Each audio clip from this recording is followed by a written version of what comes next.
Assalomu alaykum Markaziy bank xodimlari. Bugun biz mana Andijon viloyati Andijon tumanida bir kontrga bir mahsulot yer maydonimizdamiz.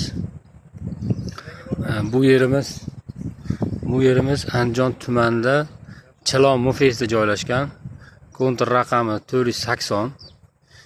Yer maydonimiz to'lig'icha 9 gektarlik. Bu yer 66 ta fuqaroga bo'lingan. Barchasiga 9 gektarda barcha yer maydonimizga no'g'ot ekilgan. No'g'otlar mana hozirda suvlar qo'yilgan. Hamma narsa chiroyli ketyapti. Uni uzunligiga 740 metr, eniga 580 metr bo'lgan.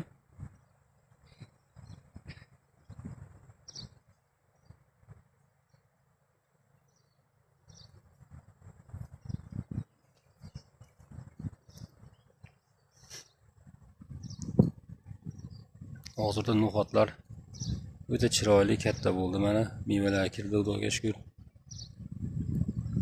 Respublikadan ham kelgan xodimlar keldi. Markaziy bank barcha xodimlarni olib kelib ko'rsatdik. Hammasi yaxshi, Allohga shukr.